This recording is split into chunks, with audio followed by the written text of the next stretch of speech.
As interest in K-culture continues to grow around the world, a new milestone has been reached in Korean graduate education. The country's first master's degree in K-culture and entertainment has been awarded. The recipient is not Korean, but from the Philippines. We meet Abigail Jazmine Llamo, who has grown from a K-pop fan into a researcher of K-culture and now hopes to work in concert production and directing. Hello, Abigail. Welcome to K-culture Dive. 안녕하세요. 네, 안녕하세요. Abigail. 안녕하세요. 자스민입니다. 감사합니다. Oh. 영광입니다. 네. Perfect Korean introduction. And Abigail, okay, let's start with talking about what you have been up to and also tell us a little bit about your background. Introduce yourself a little bit to our viewers. Okay, so I'm Jasmine from the Philippines, and recently I just finished my master's degree in K-culture and entertainment. So I've actually, it started with me just being a K-pop fan, but as the years go by, I got that my interest in K-culture continued to grow, and now I got my degree. And recently, I also concluded my thesis on K-pop concerts in the Philippines and Korea. So now I'm hoping to build a career in the concert and live entertainment industry. Okay, so Abigail or Jasmine, would you like us to prefer? Okay, refer to you as Jasmine. Okay, Jasmine, so you became the first person to receive a master's degree in K-culture and entertainment at Sungshin Yota or Women's University. So tell us a bit about that department. It's very new to us, and so what kind of classes do you take there? Oh, yes. So the program is actually very new. So at Sungshin Women's University we were the first to offer this course, and the program covers essentially many different facets of K-culture. So that includes K-pop, music and dance, drama, K-artist styling, and even artist management and live performances as well, and many others. So essentially, it's all about understanding K-culture, how it's made, planned, marketed, and consumed as well as an industry. Wow. Right, and as Soa mentioned before, you are the first person to receive a master's in this area. First of all, congratulations for making history. What was your research about exactly, and what were some key topics you explored on?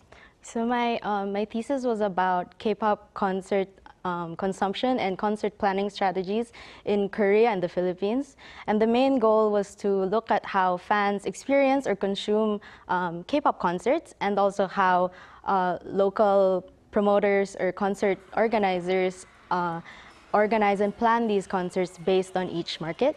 And I focused mostly on ticketing systems, ticketing prices and seat tiers, and as well as on-site operations, fan benefits, and fan participation as well. Right, and you actually mentioned before you were first a K-pop fan. Can you kind of remember the first time you became a K-pop fan? Like, how old were you, and what made you interested? So actually, I was exposed very early to Korea and Korean culture. My first visit to Korea, it was in 2004 with my family. And then I vividly remember watching Jewel in the Palace on TV in the Philippines as well. But I genuinely became interested in K-pop and K-culture in 2009 with the dramas like Boys Over Flowers and You're Beautiful. And after that, I became a SHINee fan in 2010. And then in 2011, I became even more interested with K-culture as a whole because of the drama Dream High. And I also heard that you watched Arirang TV as well back in the Philippines? Yes, definitely watched it many times. What kind of programs do you usually watch? I usually watch like the Pops in Seoul, and yeah, I think that's one of the like landmark programs when it comes to K-pop, and especially it's very well known in the Philippines as well. So, What about K-culture Dive? oh yeah, oh. We're young. Well, maybe during that time it was, yeah. But I mean, you mentioned a number of K-pop stars like SHINee, for instance, and it kind of seems like we have the similar generation. Yeah. Maybe we're slightly older than you, but what kind of recent K-pop artists do you listen to these days? Oh, recent. Well, I try to listen to the younger generation, the newer generation K-pop, because I like seeing how these generations are different from each other and how the industry continues to evolve. But I am a carrot, so my ultimate favorite is 17. Yes. And are they very popular in the Philippines right now? Oh yes, they are very popular in the Philippines. But also right now, I think Cortez is very popular in the Philippines as well as NCT and Le Sserafim, Blackpink, of course, and all those big groups as well. I see.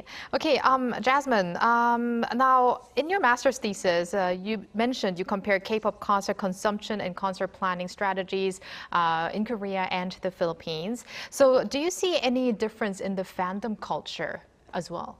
So the biggest, most noticeable difference was how the audience participated in these concerts. So in Korea, the fandom culture and the concerts feel very coordinated. So fans often follow official fan chants, use official light sticks, and participate in a way that's very closely connected to the artist's image and the concert structure. But in the Philippines, we do fan chants as well, but we have a tendency to sing the entire song with the artist. So it feels very like one big shared sing-along experience. So I guess that's one of the clearest cultural differences that I noticed. Yes.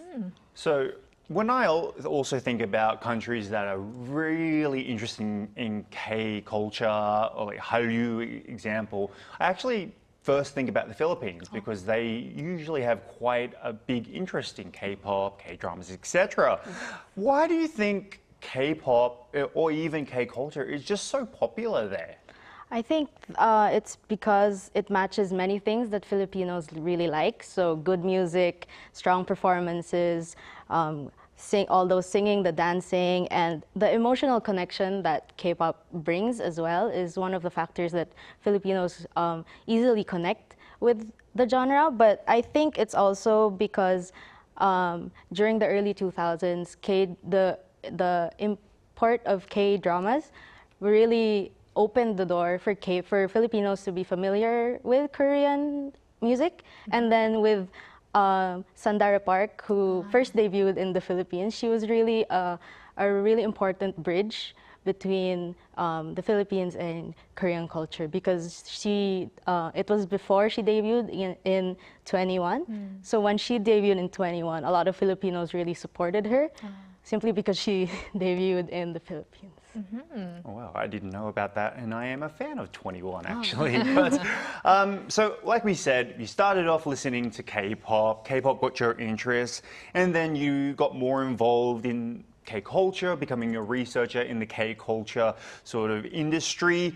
Now, for someone of your expertise, what would you like to share with fans of K-culture or K-pop around the world? Well, I personally would like to share a K-culture that keeps the qualities that make it distinctively Korean, but of course while still being open to global audiences. I think that one of K-pop's biggest strengths is being able to connect with global audiences despite without losing the Korean language, the emotions, and the cultural identity that makes it so distinct. So I would really like to find that balance between keeping the K-pop or K-culture's authenticity while still being able to reach out to a lot of global fans. And Jasmine, to all the other K-pop fans or K-culture fans out there who might want to study in Korea, what would you like to tell them? Anything you would like to recommend, or maybe also tell them more about the program, how they can apply, something like that maybe?